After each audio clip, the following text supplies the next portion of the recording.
smile. She makes my heart beat 1,000 times. You know it's true, she really is a goddess.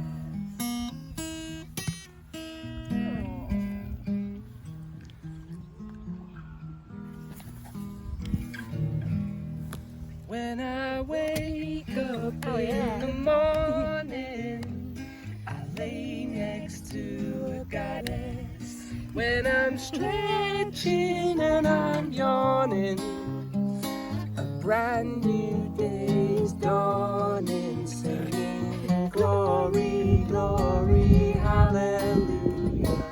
You're my ticket home to heaven, I know it's true. Thank God for you, I breathe a sigh of relief. I've seen what love can do. In the morning when I wake up. And the waters within our bodies of the earth, the divine feminine. So I invite you all to connect in with your own relationship within you of spirit and water, of masculine and feminine. And what happens in that space of co-creation when they come together? What is that union about?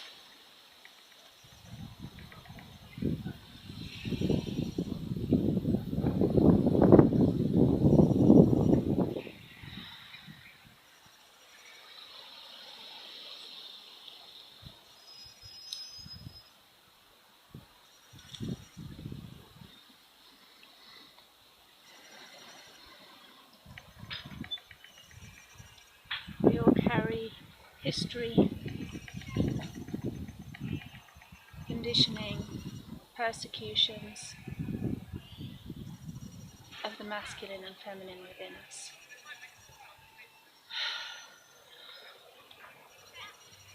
And we all carry the codes of divine union, of equality and harmony in marriage, divine marriage, to co-create heaven on earth.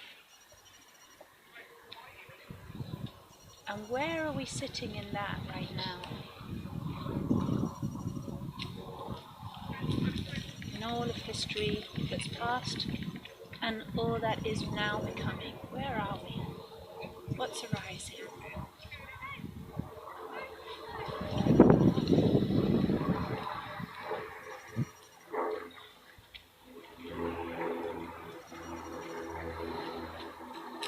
So let's take 3 more deep breaths into this.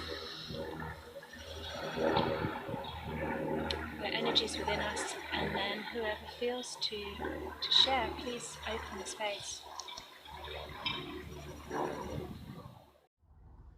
I'd like to welcome everyone, divine masculine, divine feminine, auspicious place underneath the tour, auspicious place, land of England, the history, this Tara so eloquently opened up, of magicians and kings and queens and fairies and elementals. This feels auspicious because it feels like history is being rewritten. It feels suspicious because the past is coming back as the Ouroboros is eating its tail, going back to where we first started. It feels auspicious because everything that was not done will be done in this time and place. It feels auspicious because of timelines collapsing into one singular timeline of unity. So under that premise, love is what I really preach. Love one another, love yourself, and love each other. Be gentle with each other, especially now in this time and place, where so much chaos is happening in the world, where so much turbulence is happening in the world, where so much division is happening in the world, we need to be able to drop in and anchor to our truth and be gentle with our truth. Aho. Oh, thank you, Sis. I'm having a sense here in my sacral, in my womb, since being here, of a purging, or just actually more of a gentle cleansing of the energies of persecution and of self-enslavement as well, by very old principles or belief systems and old rituals, which I'm getting a sense of just sitting here in this field. Ancient practices and rituals and beliefs and systems that actually would torture us to the self and quite enslaving to perhaps to like a religion, or like a cultural belief set. Does that make sense? And that actually it wasn't coming from a place of love. It was like an idea, an ideology that actually kind of somehow suppresses the soul, does not allow for the union, the divine union of equality and mutual co-creation between the masculine and feminine. It felt like a lot of kind of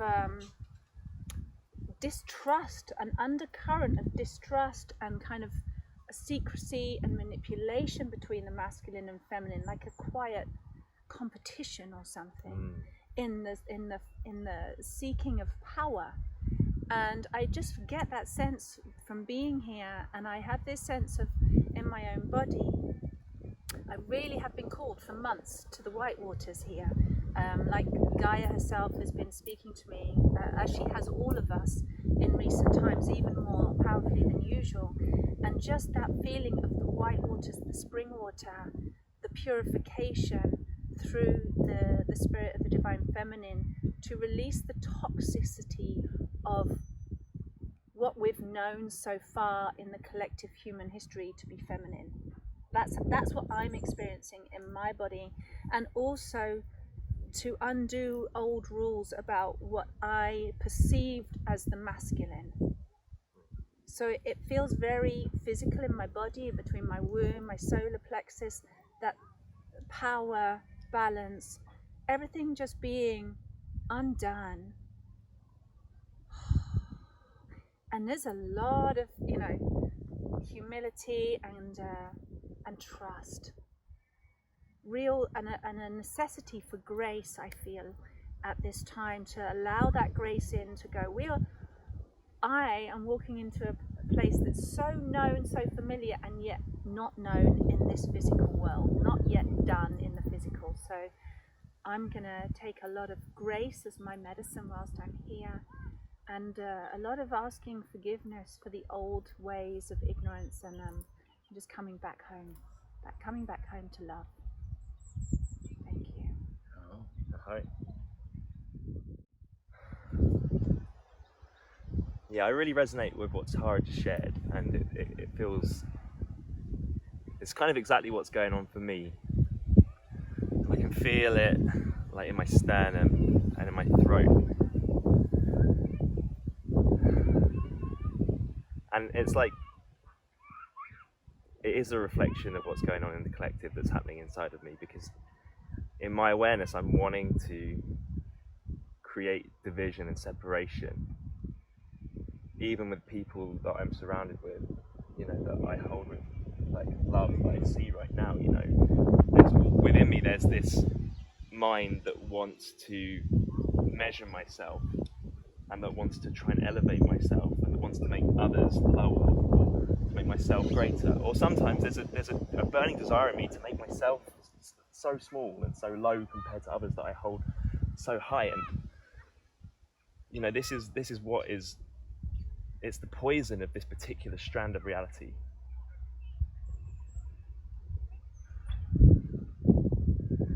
It's the distorted masculine matrix. And really, as we breathe into that, and we allow it to be there, and we name it, and we give it space, and we hand it over, we surrender, and hold it, and that's like, and we allow the rise of this feminine energy that is already happening. We're just aligning to it, right? And that is the natural antidote to that that's in all of us, that's bringing us present. That's divine union, though. It's the radical acceptance of even the shadow that is operating through all of us and myself, and just holding that. That's the divine masculine and pure presence with the radical acceptance, and that is the healing that we're going through. That's why we're here, and that points to again what Tara was talking about. And yeah, that's what's drawn me here. That's the path that I'm walking, is to move through the shadow of vanity and into heart discernment, and from there into real purity. And that is the essence of oneness that we're moving towards.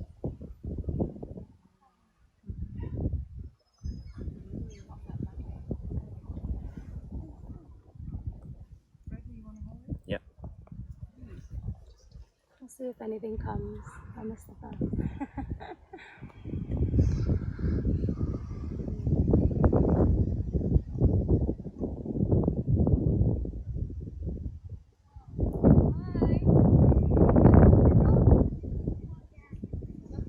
Yeah, what's coming from beginning this silence there actually is that it takes space and it takes stillness in order to come into the absolute truth.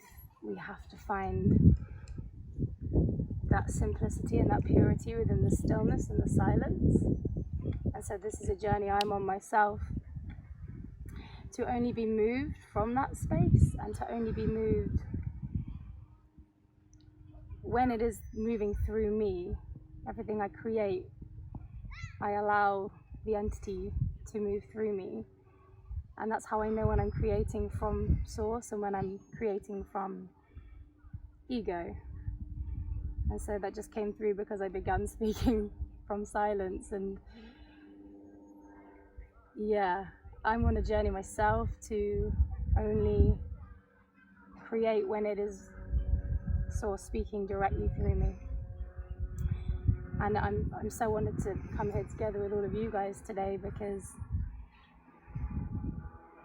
it's such a lesson in being able to do that in community and in being witnessed, and as Bradley said, not allowing that needing to be validated, needing to be seen come through. And yeah, that's my divine union right now, is allowing my expression to marry with the creator, and allowing the creator to move through me in my human vessel and in my human flavor and what that looks like, and to marry those things and to see the dance of the two and how they ebb and flow. And yeah, so I'm interested in witnessing each of you in your own medicine within how you do that, and how you bring that union forward in your work, in your sacred relating, and yeah, in your missions. Thank you.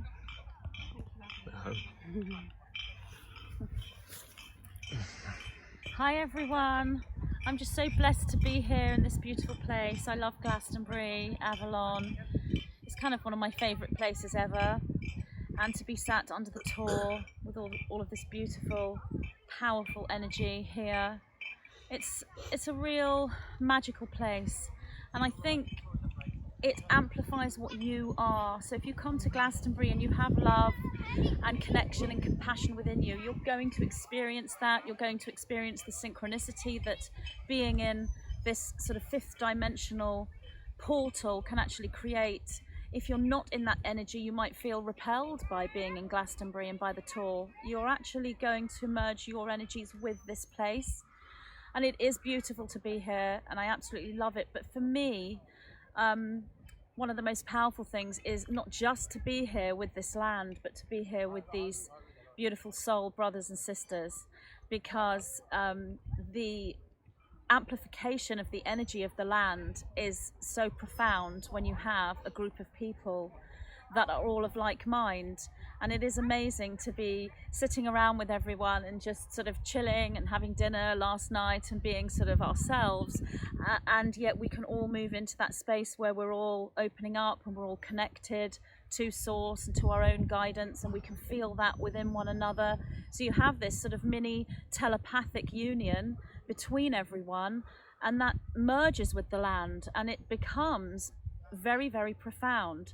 And I think, as Zizis was saying, it is about creating a future here. We are in the middle of this attempted planetary takeover that's going on in society, but we can step out of that.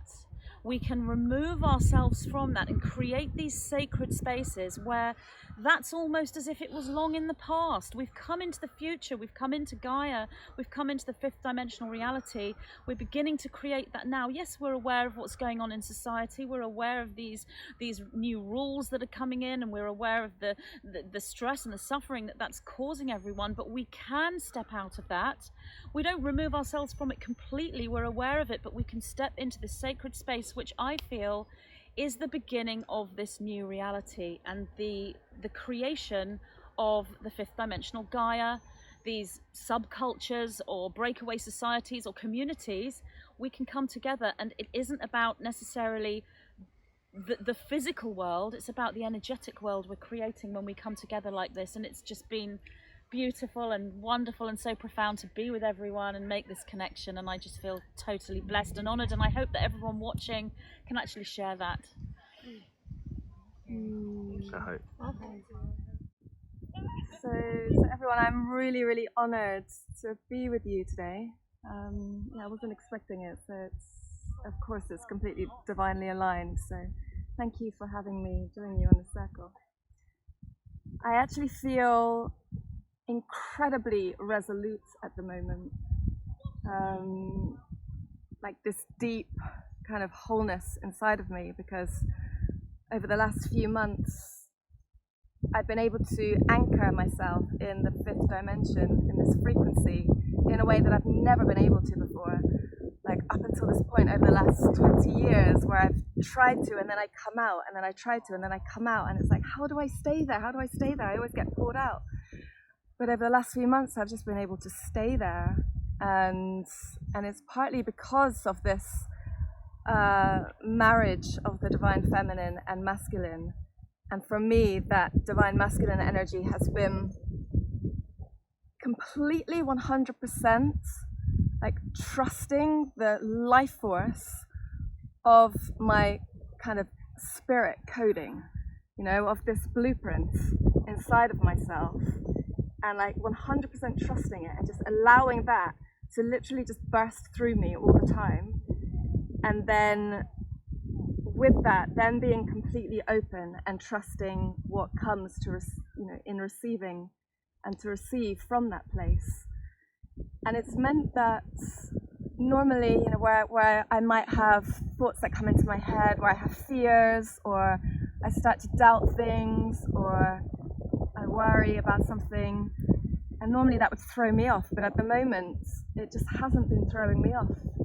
It's like, yeah, there's just such a deep kind of core inside of myself, and this trust of spirit that it's just so, it's been incredibly beautiful. And of course, partly that's because of the film that Christiana and I are making as well, which is about actually, envisioning, and then we've been acting, creating this fifth dimensional reality. So it's like it's really helping me to live it and stay in that vibration. And I feel like, so like being here in Glastonbury, for instance, normally when I'm here, I can really feel all the energies around me a lot more, and I can feel myself getting pulled around by them.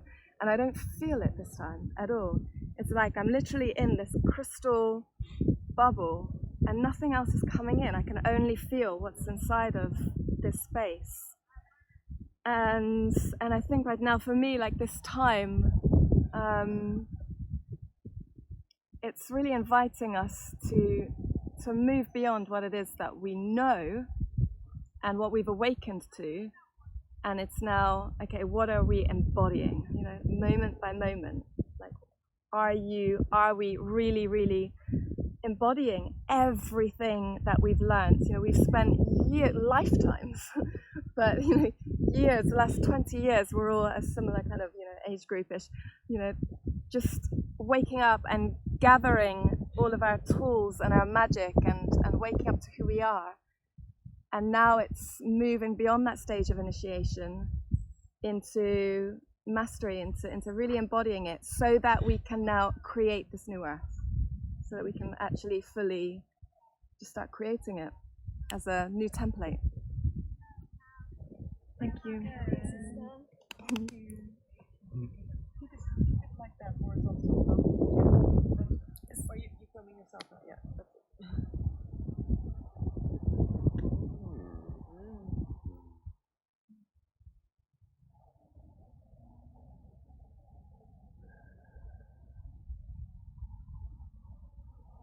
So I feel like last night I was giving Jen a cuddle and I was closing my eyes, and I feel like those thoughts that you're on about, like any negative thoughts, they used to come in easier when the eyes are closed. And then I've got like this furrowed brow kind of thing, so I'm trying to like where are these negative thoughts coming from? And then I realised, like, if my eyes are closed, I can just touch Jen, and I know she's still there. And then even if I'm not touching her, then I still know she's there. So I'm kind of done. I don't need anything else, really. Like, I'm in Glastonbury, which is the place that, like, on this small island, it was the place I always knew that I'd end up at, even though I'm going to go elsewhere. But this was like the core spot of this one little island, and now I'm here. And I used to come here occasionally, and I used to get pulled all the time as well, like you just said there, Karen. But now, especially after lockdown, like it's like God is just literally saying, like, you're okay. You just need to like have this space for yourself, just like what you were saying there. But you did it out of choice. Mine was like, I came here and then suddenly the lockdown happens. And so now when I'm walking around and I see people wearing masks, in the past I would have been a bit annoyed. But now I literally don't care. Actually, it's quite funny. And so it's like the opposite of, it's the same, but it's the opposite of having my eyes closed and touching Jen, because like my eyes are open and I'm seeing what I previously didn't want to see, but now I'm completely fine with it because I've got a sphere around me, and I know that there's other people with such a solid sphere that aren't like just blatantly allowing things into that sphere by like drinking alcohol and other things. And we've all been traumatized, so I know that like now there's other solid bubbles around that I can safely like overlap into without any like further karma coming back to bite me on the ass. Because I know that even if like one of those thought forms comes in, I know that I'm held. Whereas like if there weren't all these other solid bubbles of good people around, then I would have previously like gotten judged. But I know that we're all in our own process, and it's a very rare an auspicious thing to happen, to have so many people so on the path, and so forgiving and able to hold space for each other. So I'm very, very appreciative of that. Thank you. Hi guys. Oh, it's so beautiful to be with everyone, and yeah, I just feel so blessed that everyone's come to Glastonbury, and I feel like I put a call out that that definitely, like, very, very stabilised, high vibratory energy was needed in Glastonbury. I felt there was a lot of wobbles going on with a lot of sort of alternative people that were really, really buying into the narrative, the sort of like the COVID narrative, and I was just, I mean, I think it's happening everywhere, but I was so shocked to see it in Glastonbury, like these so-called, you know, alternative people, like literally getting really annoyed if people are not social distancing and not wearing their masks.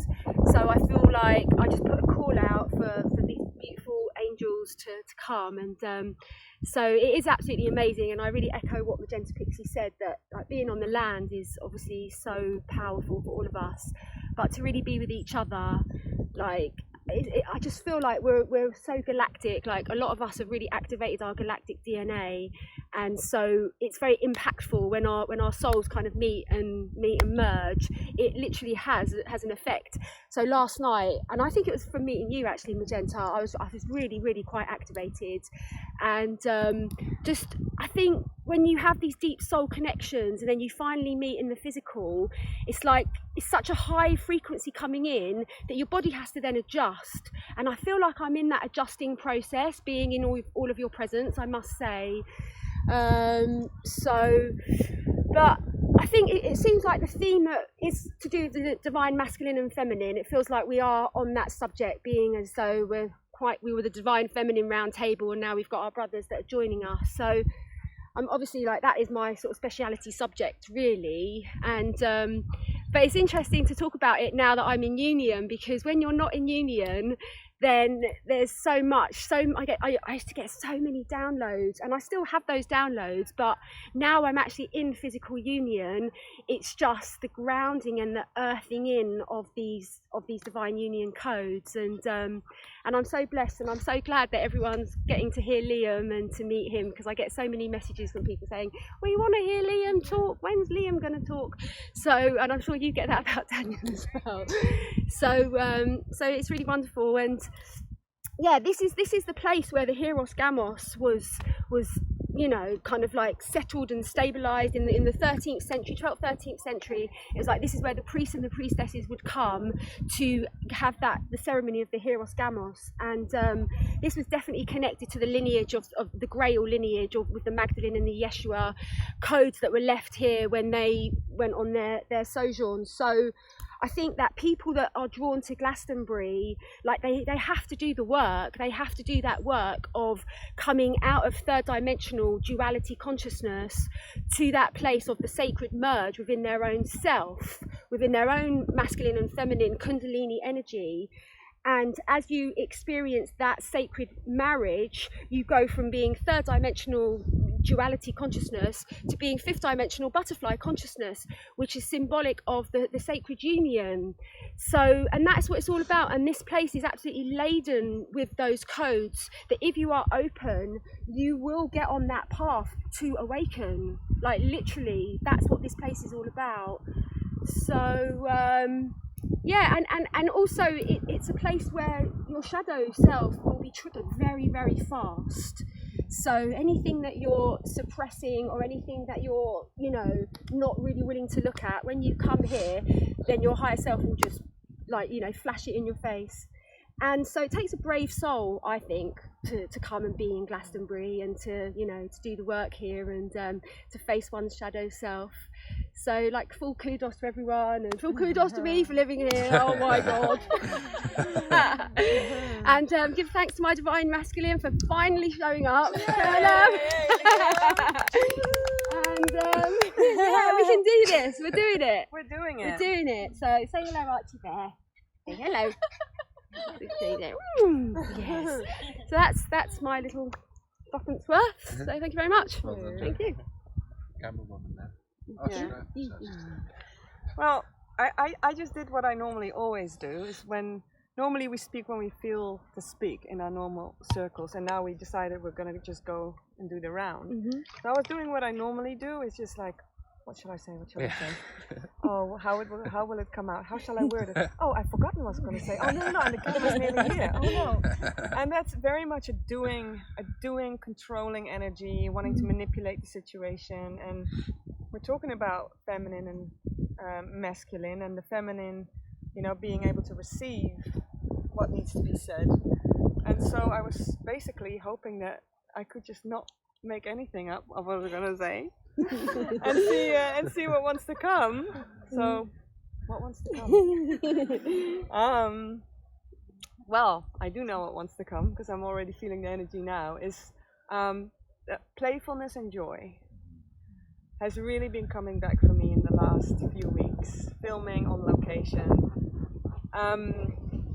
having to work with a film crew, and I find it very challenging normally to do that because I stumble upon my shadow material when I work with groups of people. I already noticed it just then when we were setting up the camera.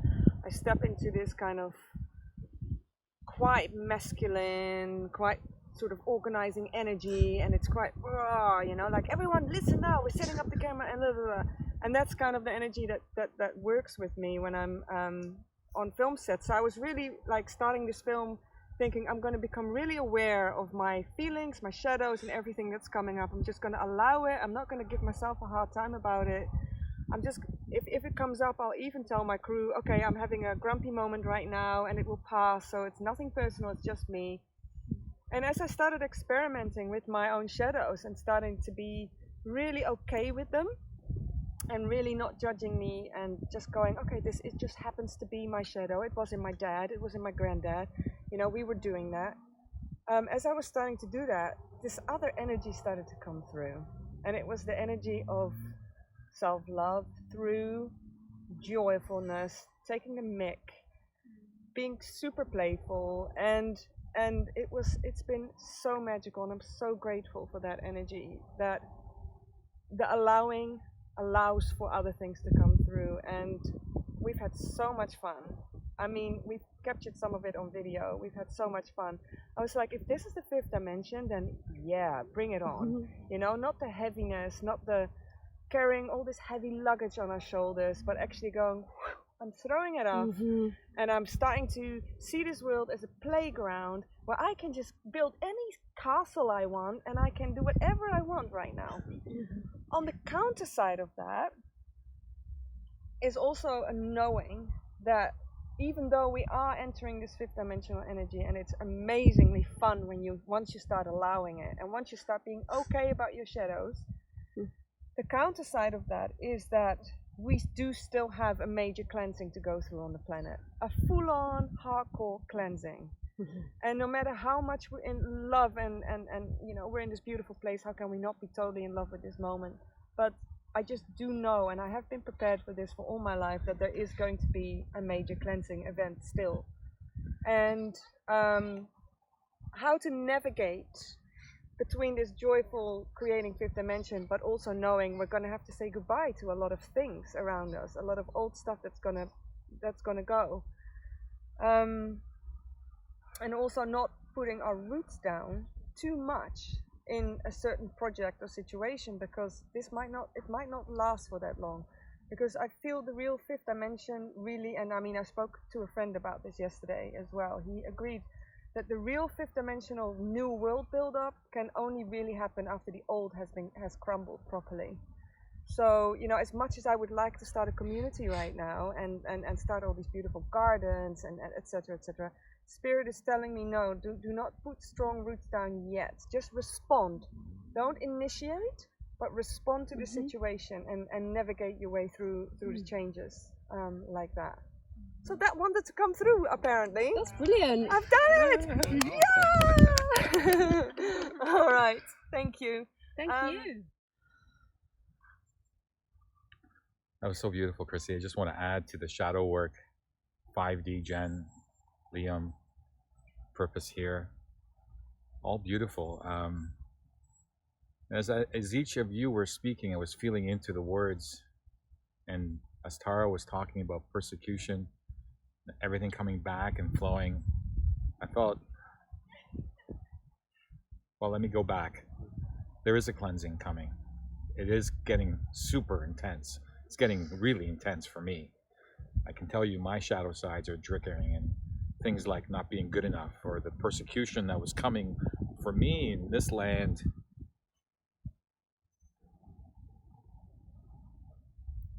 many, many years ago. And coming back and revisiting it and saying, you know, it doesn't have to be this way. The divine masculine and divine feminine, this war that has been occurring since time immemorial, and the unity that's coming back into it. So my lesson coming forward is to be an open vessel, of receptivity, and as much as it makes me feel uncomfortable and awkward and squirmy inside, it's allowing it to work through it and to see what gets me on the other side.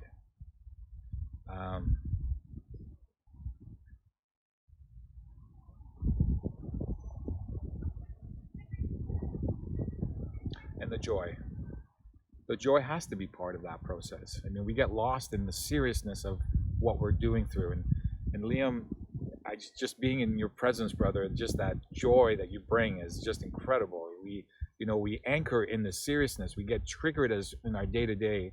I feel you, brother. I feel you. It's good to have gentle reminders. We're here to support each other moving forward. That's what the 5D is all about. It's carrying us through. We're almost there. Be gentle with each other. Aho. Absolutely beautiful. Thank you so much. You know, I have so much reverence, and it feels like incredibly special and privileged to for us to have come together. You know, wherever we've sat in our circles and our groups as women, and you boys, men have sat together. I mean, just being able to sit in the same space and have these conversations feels so incredibly important and sacred and alchemical, like transformational. Like little pressure valves lifting out of the earth to let off the old steam, so that the old stuff can come out, because it needs to come out. You're exactly right, Chrissy. I feel the same as you. That old stuff, it's layers and layers and layers and layers deep in under this earth of ours, this history that we sit on. It's so deep, and there has been so much ignorance and betrayal and murder and abuse and torture. There's been so much of it buried in these stones and in the earth, and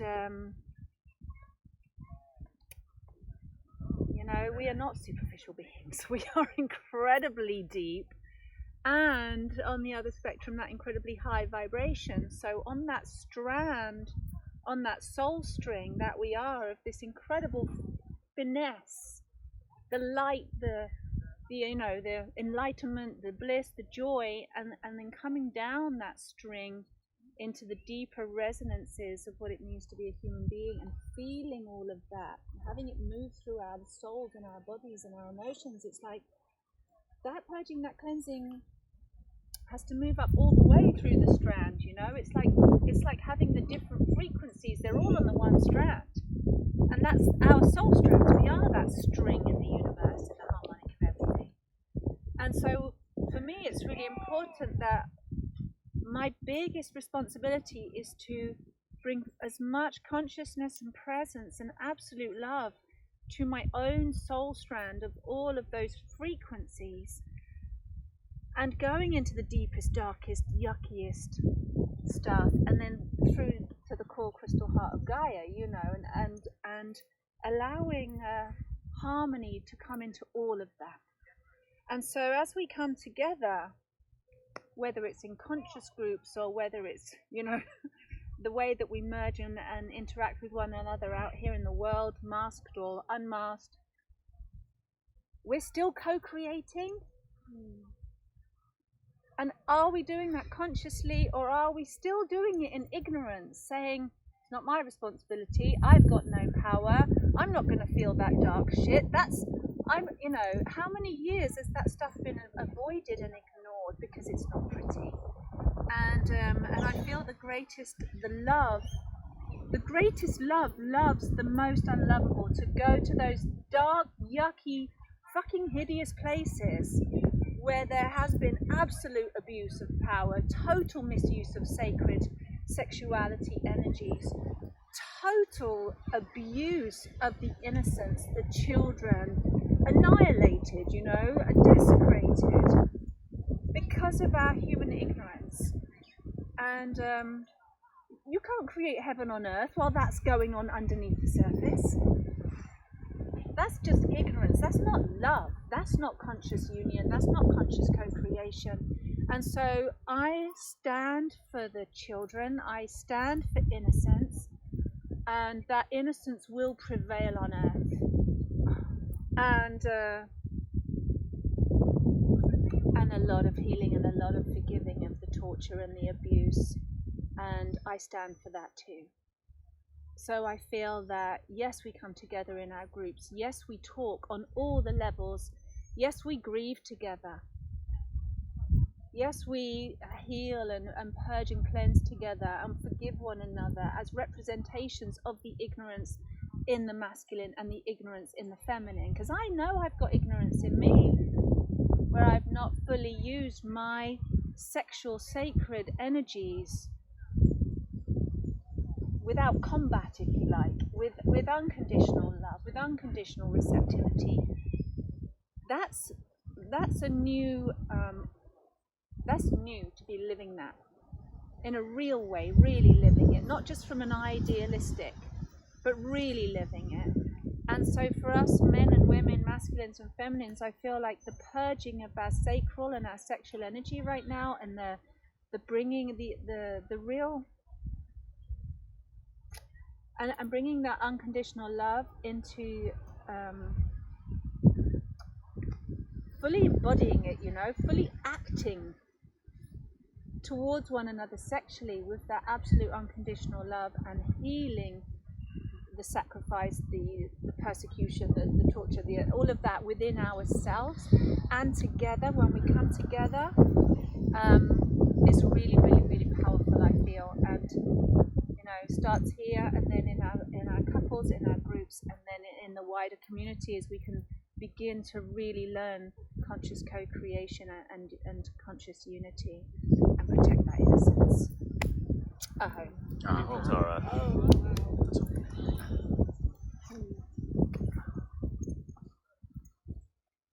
I'm triggered. Sorry, please forgive Not by me. you. Okay, no, I triggered myself.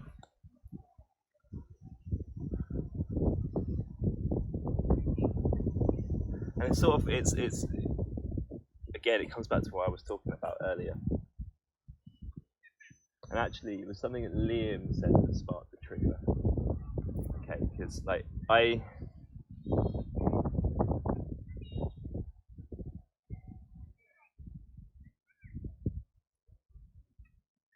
it's like this place of purity that I'm aspiring to, right? It's like I need to be, you know, the most pure, and I need to rid myself of all of these shadows, and I just want to tune into that. Because where we are right now, that doesn't exist, right? Like right here on this planet, at this time. Like I am both the darkness and the light, and I spent quite a while trying to prove just how light I was.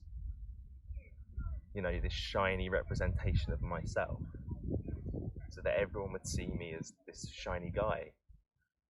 You know, I like stopped drinking, I became vegan, anything that I could do to elevate myself so that I felt better about myself, that's what I would do. So then I'm okay, because now I'm better than the people who eat meat, and I'm better than the people who drink, and I'm better than the people who, you know, do this and that, and like, but really inside, like, it's because I felt so shit about myself that I was chasing this, you know, this shiny version of myself and repressing actually like the darkness inside me and the nature of who I am. And in recent times, I kind of just had to let all that go, and I've had to let myself, and I had to let all of the pain of the past and all of that trauma and all of the stuff I've experienced come up, and, you know, and just allow myself to be exactly where I am. And, you know, sometimes I drink, I swear, I've masturbated to porn, I've, you know,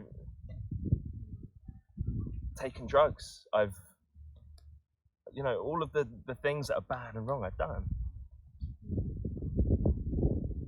But, you know, it's only the thought of that is wrong. And this is the distorted masculine matrix. Come back to that we've been born into, which is good and bad, right and wrong, this and that, right? And what we're moving into, and the healing to that, which is the reason why I continue to perpetuate those behaviours, is based upon backing up a belief that I am inherently flawed, so that I can feel shameful. There's so much shame inside of this particular this reality that perpetuates those behaviours, and the healing is to actually say, okay, I am these things. I am this beautiful, shiny Bradley, and I am the darkness of Bradley. And the moment I make both of those okay, which is the feminine, right? It's that radical acceptance of both, and hold it both. And then, like, in doing so, being present with that again, we're bringing that's the union, right? Of the light and the dark. And that's the healing. And then, you know, as the more I'm in that state, it's like I don't need to fill myself up with external validation, drugs, sex, alcohol, pornography, all this stuff that, you know, is wrong, that we make wrong.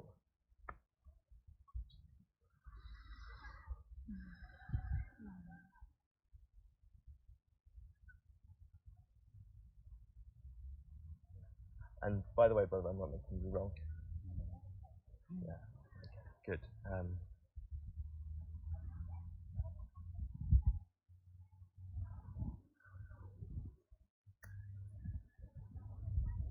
It's like everything is accounted for, it is perfect. Like, there isn't anything wrong, there's nothing to be ashamed of.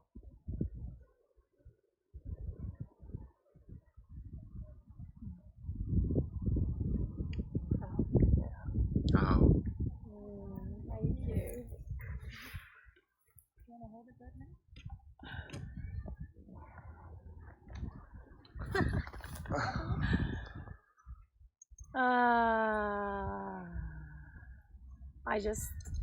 I want to voice my gratitude and love for you, for your such radical form of medicine that you are, because it's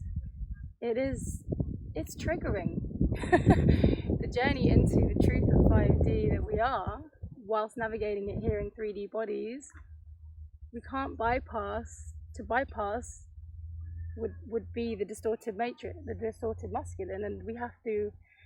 I'm so with you. It's the dogma that we put on it. For me, that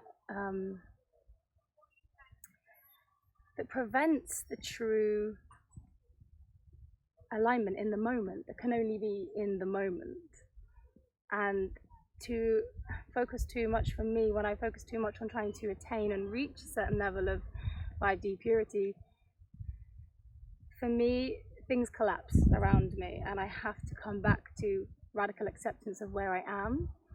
And it's just this paradox, isn't it? It's as soon as we are able to, that radical acceptance of the feminine, of all of the dark, of all of the most triggering, the most energies that all of us have, none of us, when we're in these 3D bodies right now at this time, as Bradley said, it's changing, of course, but we have those things within us. We share them. We're one. If it's in the consciousness, it's in us. And it comes down to choice. And I guess what these guys are saying as well, it's like, it's in us, but we do have the choice to choose where we put that energy and what we let in, what we don't. But I, for one, as Bradley was saying, I still make choices all the time that are aligned to, the fear and the shrinking and the smallness. And I'm learning to be okay with that. And I think the second I'm okay with it, that's when I reach my understanding of 5D. That's when I reach this unconditional love.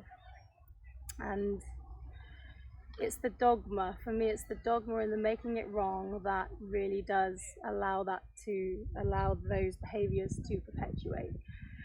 And so, yeah, for me, it's coming back to be extremely honest with myself, with where I'm at.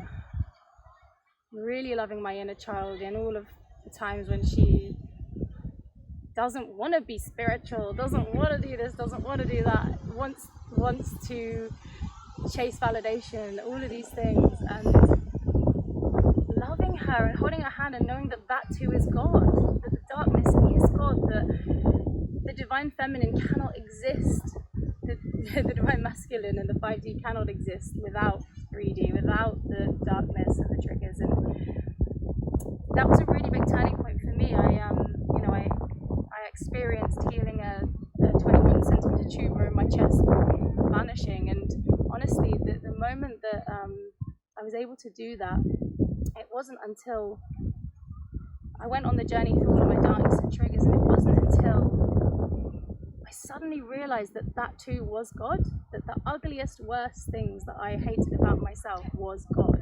The second I realized that, my body, energy surges all the way up my body, and there was this choice of believing in that distorted masculine matrix of dogma and right and wrong and good and bad, and that I was meant to die from cancer because maybe I deserved it. There was that choice, and then there was the choice of believing that even if I were to die of cancer, it didn't mean I wasn't pure. I was still loved, I was still God, and I could be as dark and choose all of the bad and wrong behaviors I wanted and die of cancer because of it, because I wasn't pure enough.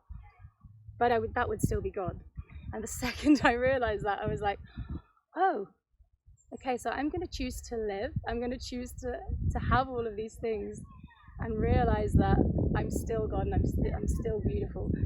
And it just, my experience on that veil of death was that the cancer reversed and the rest is history. But I did get to that point by allowing all of it, and then the 5D just comes through completely effortlessly. There's nothing to reach. So wanted to share that experience as an example of that happening to me, and really backing up what this beautiful man brought into the space, which I'm really grateful for. Thank you. That's incredibly powerful, Annie. Yeah, really. Thank you so much. Yeah, there's some truly lovely, profound words being spoken here today. And it's really nice actually, because I know that if we were in my hometown, sat in the middle of a park or some other open space, people would be looking at us, sat here, filming this way, sat in this circle, as though we were completely crazy. But what I'm actually seeing are people walking past as they're walking past the tour, and they're stopping and just doing this and looking at us, or blowing a kiss, or waving, because they're in that energy as well. And so, it is so nice to be in a fifth dimensional energy that other 5D awakened individuals can sense when they see that. It's not something that could perhaps take place in many places at the moment, but of course we are creating that. And as you were saying, Christiane, it's not about making that happen now, going out there and creating a community. It is responding, waiting for something to occur in your reality and you to respond to it. But there will come a time when we all know when the next step comes, when it's time to do something, to create something.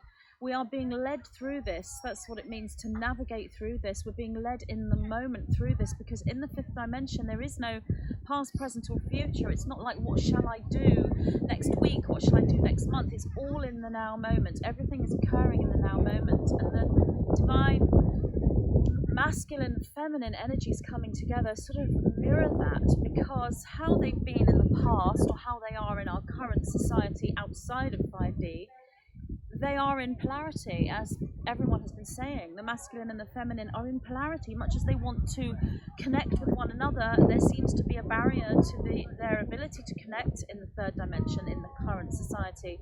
And even in relationships where people have made commitments to one another, there is still this polarity war between them. When you move into the fifth dimensional reality and these communities that we are creating, this new earth reality, that polarity, it isn't there between the masculine and the feminine. It's not there in the relationships. Yes, there's a polarity, but it is a polarity one honors. You honor one another's different and equal opposing reactions. You are a match to one another, which is why you have soulmate twin flame energies and relationships coming together right now, because as the divine masculine and feminine come together and raise their polarity into an equal and opposite reaction rather than a battleground, that is what changes the polarity within the environment, within the land, within the geology of this planet. And it works the other way around as well. When you go to places where there is already that raise in polarity, like Glastonbury and other sacred sites, or where perhaps crop circles have appeared, anywhere that holds that high energy, you then merge with those keys and codes, and you carry that within you.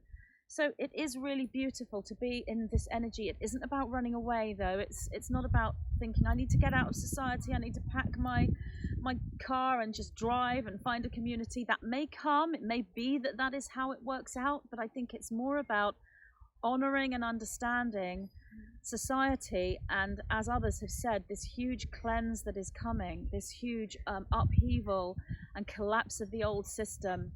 And whilst, yes, the new earth, fifth dimension, isn't going to be in its fullest capacity until that system has collapsed, as you said, Christiane, the other way to look at this is every single starseed has held the codes within them their whole lives for the fifth dimension. They've always been aware of it. It's not something that they've not been aware of and then suddenly they've come into, which is how it can be perceived.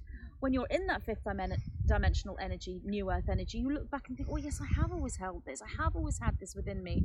So it's that awareness of it, and the more people that come into that frequency, the more this fifth dimensional new earth reality will grow, and this will be commonplace. Us sitting in a field talking this way and filming, and people walking past doing this and blowing kisses and showing you love. That's the community. That will become commonplace and it will be beautiful, but in order to get there we have to watch this current third dimensional society that we are living in, and watch this fourth dimensional confusion, sort of a bridge to awakening. Everything has to assimilate and integrate in order for us to come into this next phase, and it's going to be challenging and it's going to be difficult, but we have the tools to do it, each and every one of us, and it's going to be beautiful, and we can find that beauty and that joy right now in moments like this. So thanks everyone for speaking today. Magenta, it's such nectar when you speak. Yes, it is actually. Yeah. It is. Is it still counting up? Yeah. Thank you so much, Magenta. Yeah, I wish to add as well that there is this absolutely enormous cleansing that's happened on the earth, and it will not stop until all of the shadow has been brought into light. But for me, it's not about that there won't be any shadow anymore, and it's similar to what, like Bradley and Tara was saying. It's not that the darkness is coming up to get rid of it. It's more that the shadow has to come out into the light so that it can then marry with the light, so that there can be this state of balance and wholeness and this love between light and dark, so that the darkness isn't like this dark evil energy. It's more like our boundaries. It's our matter. It's our power. But when it's married with the light, it's still in service to divine higher alignment. And like what you were saying, Bradley, like I used to, like a lot of people, I used to focus on just the lights all the time, and there can be this really strong thing in spirituality where we're just trying to be more light, more light, more light, more light, more light. Where it's like, I just want to be an angel. I have to just get to the point where I'm just absolutely scintillating with light and there's no darkness in me. And I was on that path for 12 years, every day, on a mission to just become light, to the point where I was happy to just dissolve and not be here anymore, because the earth held nothing for me. I didn't need anything. But then I became so light, so then it literally was like I couldn't be here anymore, and I had to just be in the forest, and I really was open to just dissolving.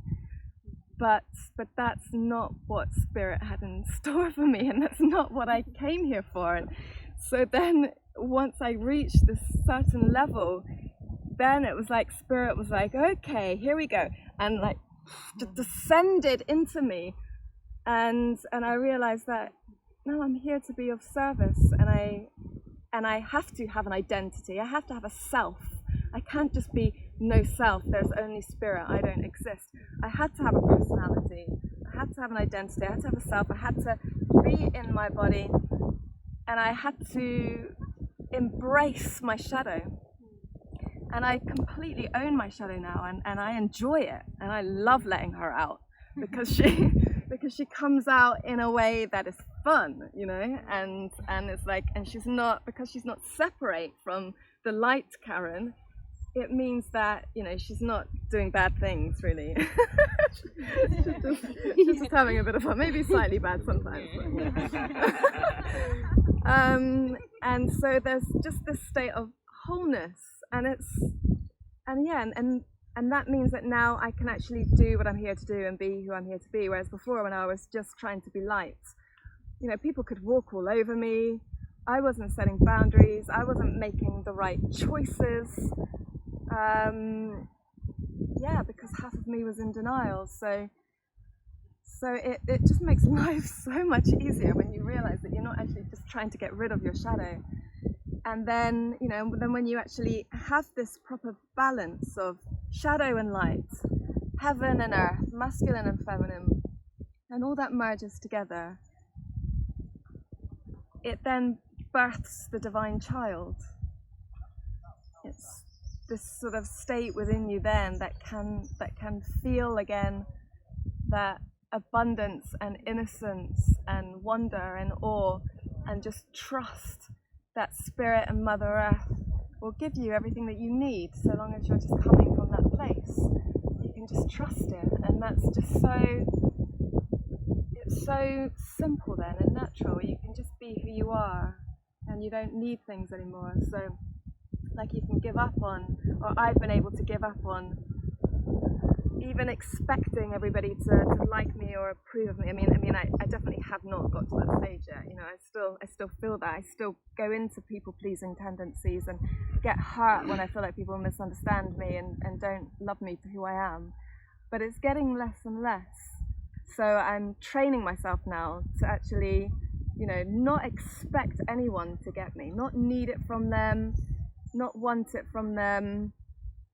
To just be as I am, and you know, it's all for Spirit and Mother Earth, and then from that place, I just have what I need, and the people that are meant to be around me will find their way around me, and I'll find my way around them, and that's my fifth dimension, and that's how, like what you were saying, Magenta, that's how, like, by being with it inside of myself, that's how I will start to create it or find it outside of myself. So there's always going to be more light than darkness, because the light has its own source, but the darkness doesn't.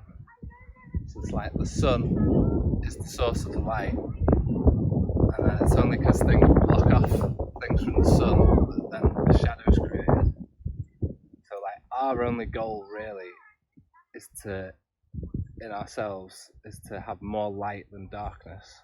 it's like David Wilcock goes on about having being 51% good, and then you can be 49% bad. It doesn't really matter because you can get away with it because that's just the way it works.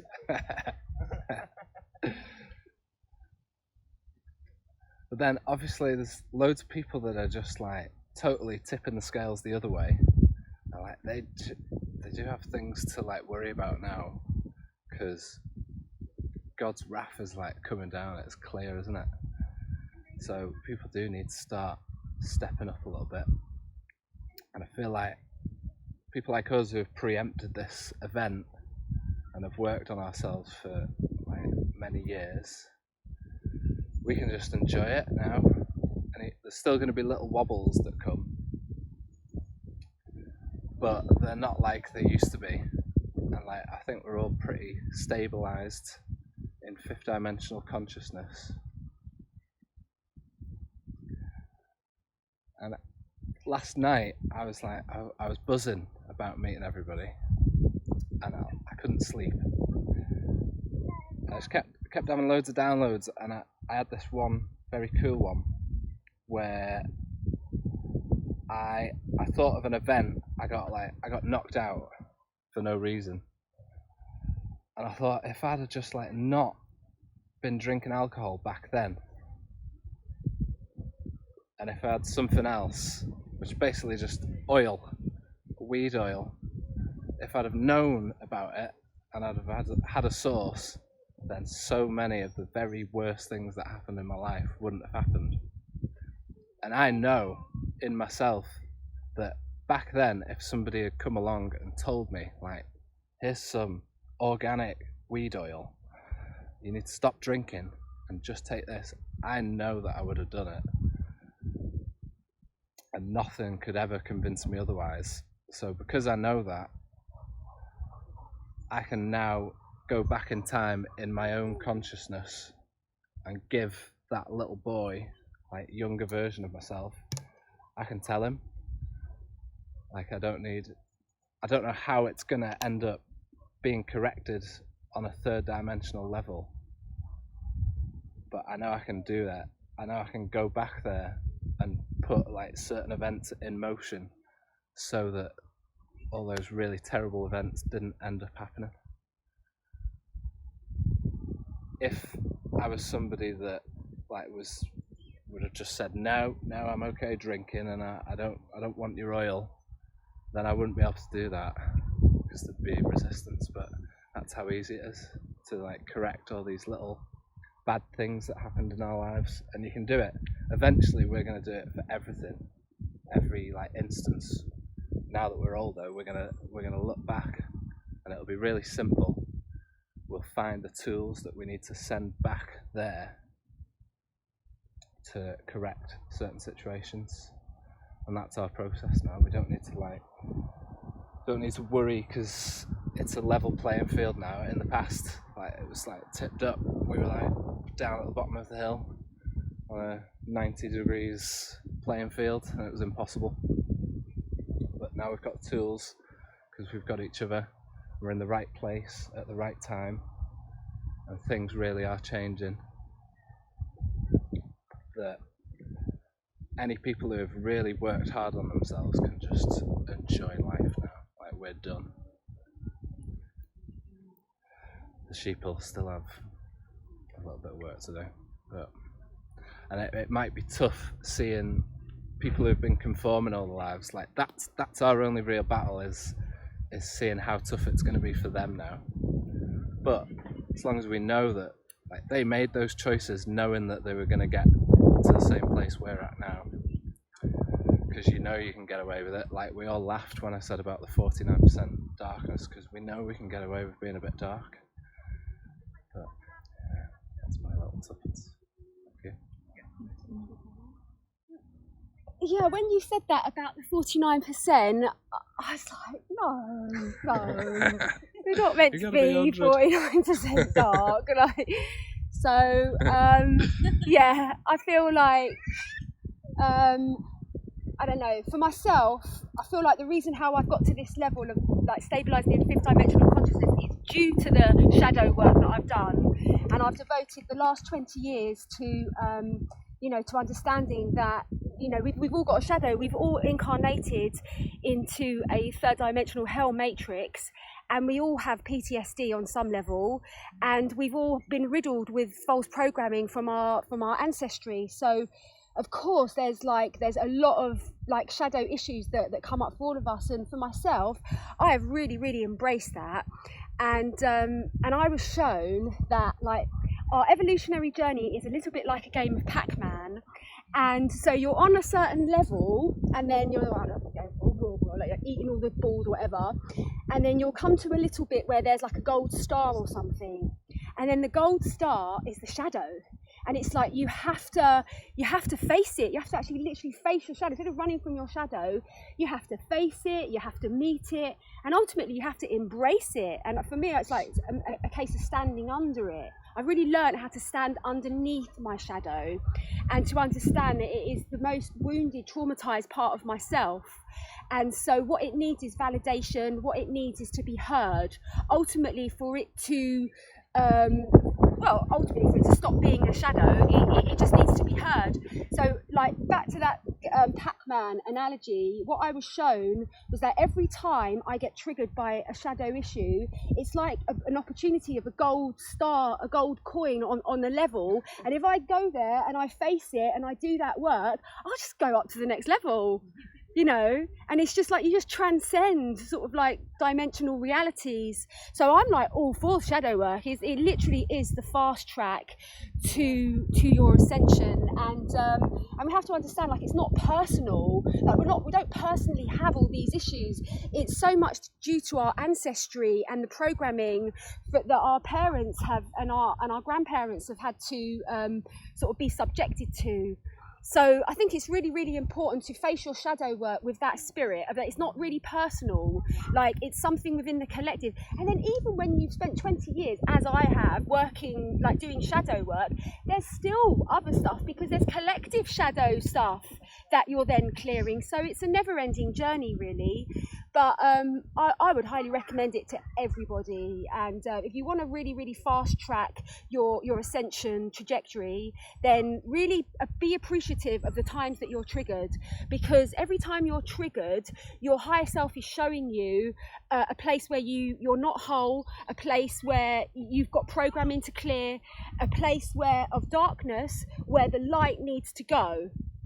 So this is an opportunity. So every time you get triggered, it's an opportunity ultimately to really become yourself, and that is what this is all about. It's about becoming our divine godly selves, and then we do that mainly through shadow work.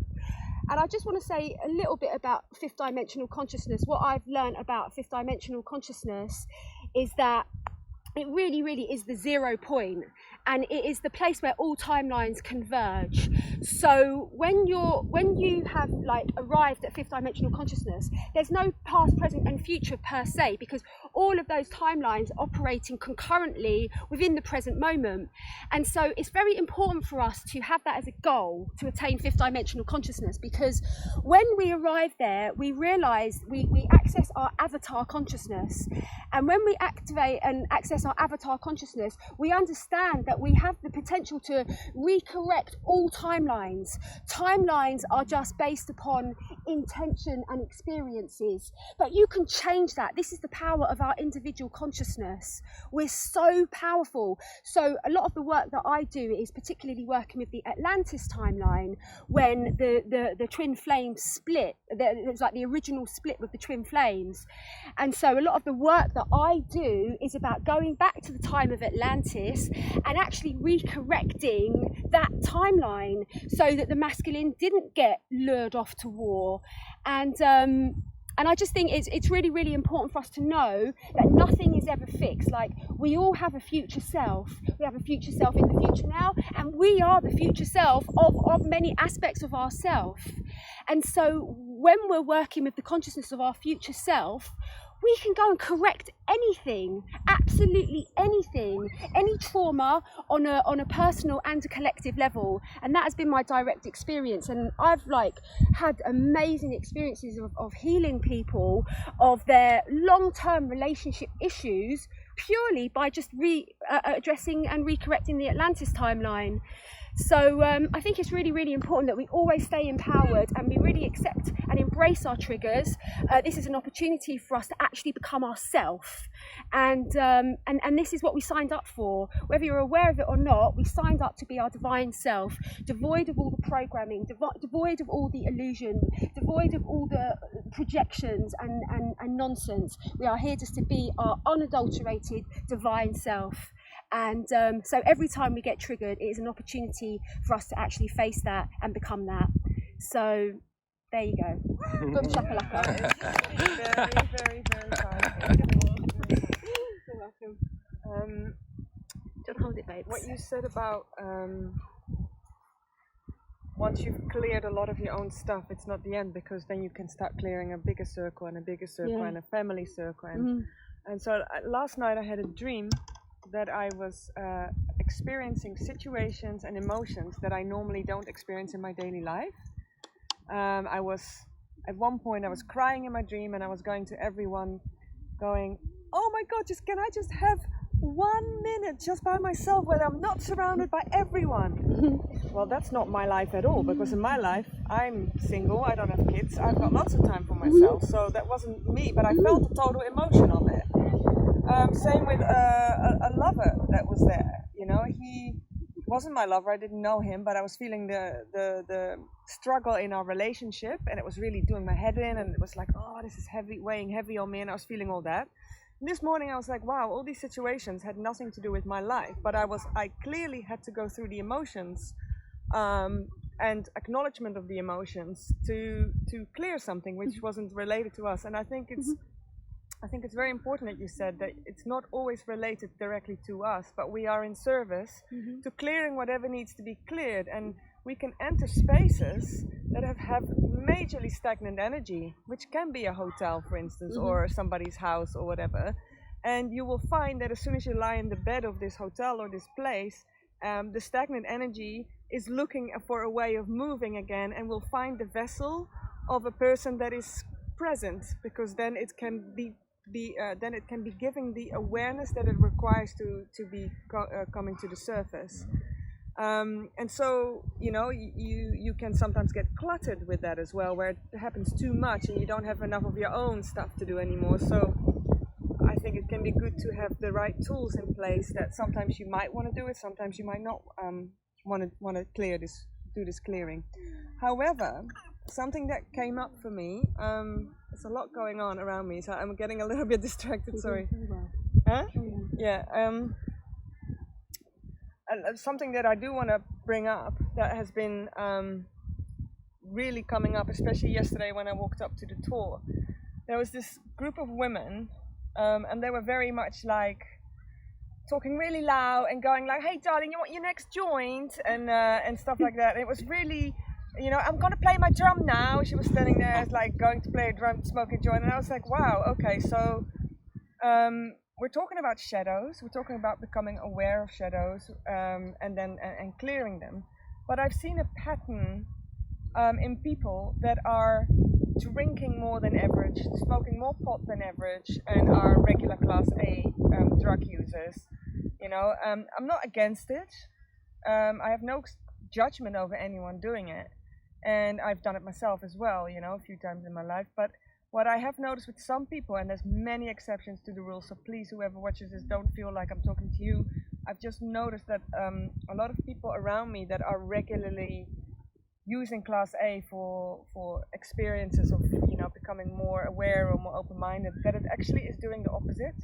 So people that regularly do ayahuasca, you know, and I always wonder, like, why do you have to do it so often? Like, it's such a sacred thing. And one ceremony should really give you so many tools for you to go to get to work and to do something with.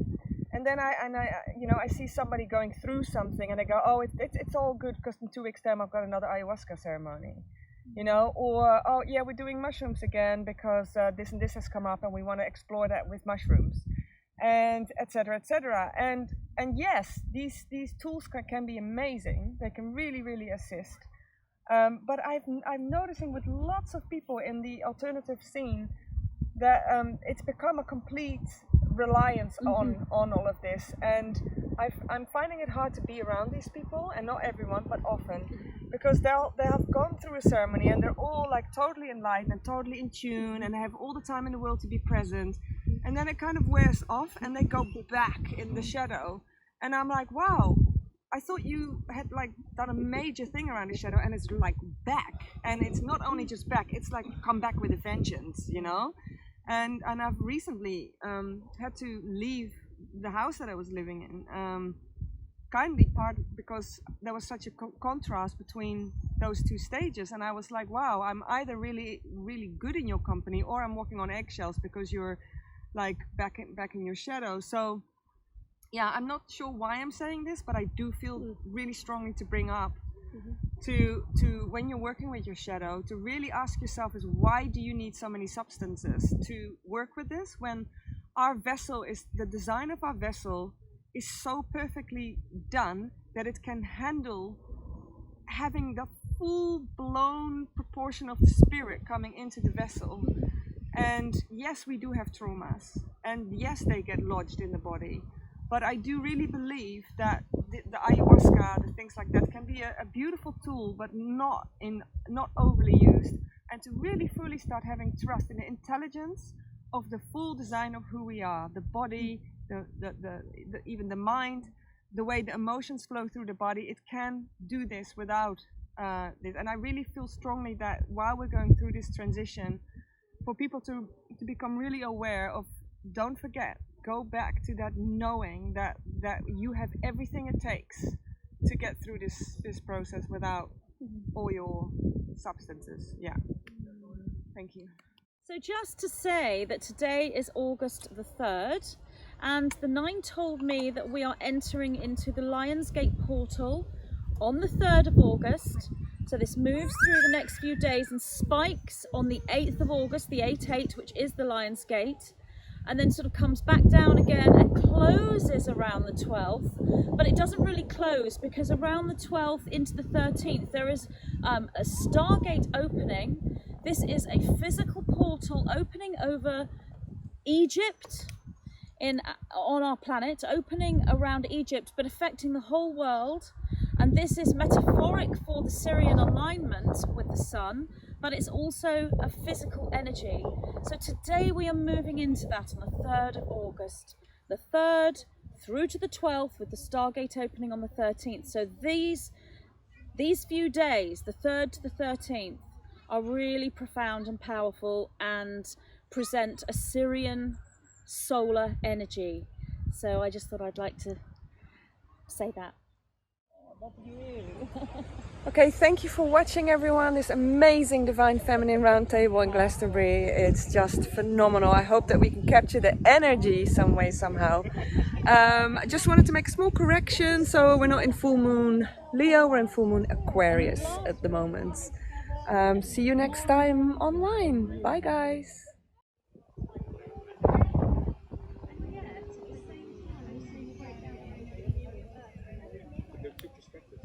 Frequencies that have been arriving today are very much of bringing unity for the star tribes. The conflicts through the gateways of Orion, Atlantis, have been in resolution and been held in temples and chambers of light till this could come to resolution for a very long time.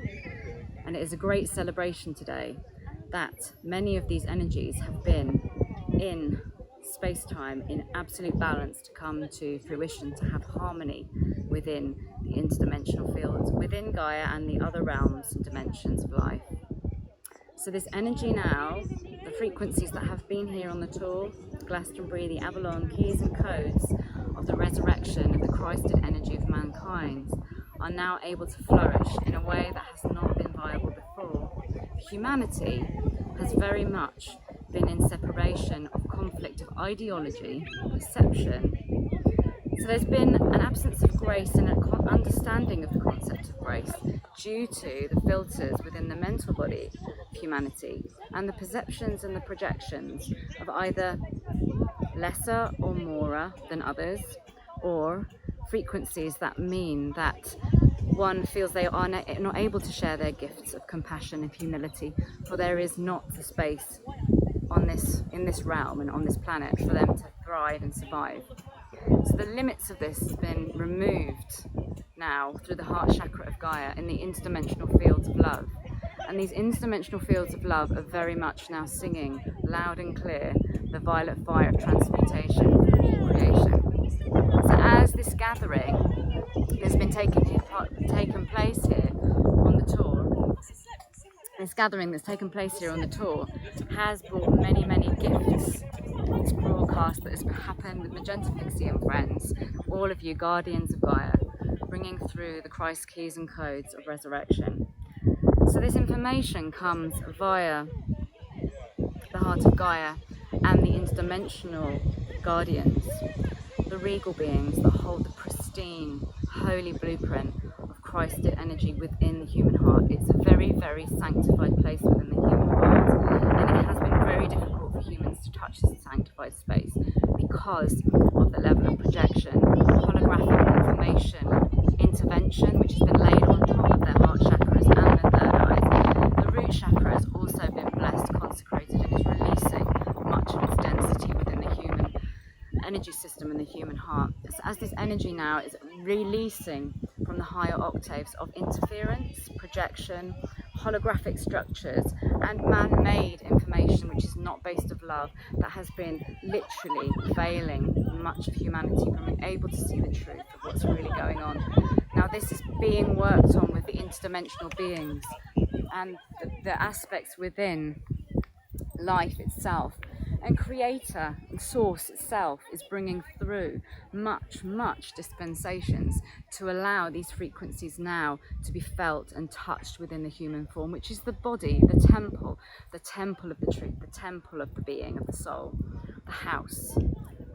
This house has many mansions, indeed it does, for the many mansions take time to open their windows and doors that have been closed for a long time and not known of. So we say that indeed there is much change occurring, and as each one awakens in their own appointed time and space, it will be safe for them to do so. For indeed this projected reality of false man-made illusion and the control systems that have kept humanity from not being able to see clearly, these veils are being moved and released at a quantum level now. You will see much change going on. So this information I felt like wanted to come through today because there are many beings that are working with this frequency and change bringers, truth bringers, and this absence of the grace frequency that this earth and these realms have not known for a long time has been a factor that has not thwarted but inhibited certain growths and working together collaborations, and we can gratefully say that as of yesterday this has been moved. It no longer is a block. So this grace energy coming in now through the grace of the swan, and in Avalon there is a place called Brides, which is the swan frequency coming through many frequencies of love coming in now. And in Atlantis there was an absence of love. So all these structures and these man-made realities that Earth is experiencing, not all of them but some of them, are based from the Atlantean remnants of creation that has been left here, that many come to pick up again, and they forget the love, they carry on with the light, but they have not got their quotient of love in a balance with the light. So this is the message as well, because there are many creation points here in Avalon, and when guests come, pilgrims come from around the world, there are several gateways that have been blocked because the grace frequency has not risen to the level that the human heart is even advisable to go to, for the trauma would have been too great to remember the absence of that frequency. So as there has been grace on this planet, it's not that grace does not exist, but this particular galactic grace that's now come in. As this guardianship, these gorgeous gatherings that are taking place today, and there are many here in Glastonbury, there are many soul friends from many tribes. The whole tribes of Israel are here today in this space, on this land. And it is their prophecy that many of these souls have come to fulfill something they had seeded long ago. So it's with great pleasure and gratitude that we sense that there is a coming together now of the oneness. So this oneness in unity frequency will overcome the interference, the interventions, the anti-divinity programs that have been put in place. There is much benevolence to come. So watch this space. We say namaste, thank you for being.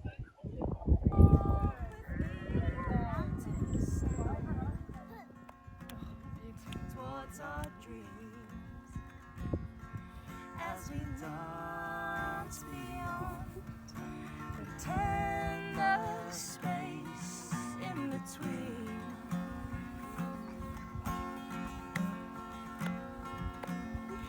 And we know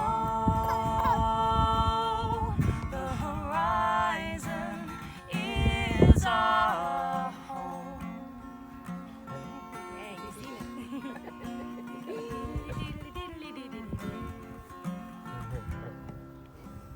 Please hear these words.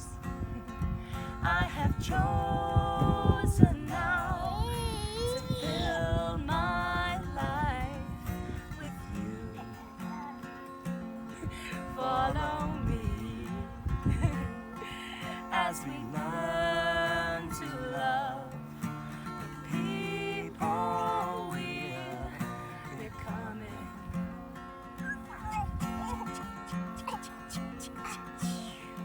And we know the horizon is our home.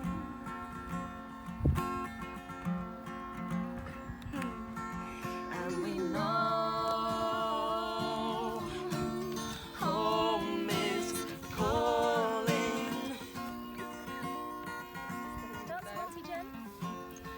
The horizon is home. And we finally landed in embracing the whole. We unite to evolve. Plant the seeds and let creation unfold. We're returning to the roots that we know. And we rise like the sun through the dark skies that we've overcome, and give thanks to the ones with a vision.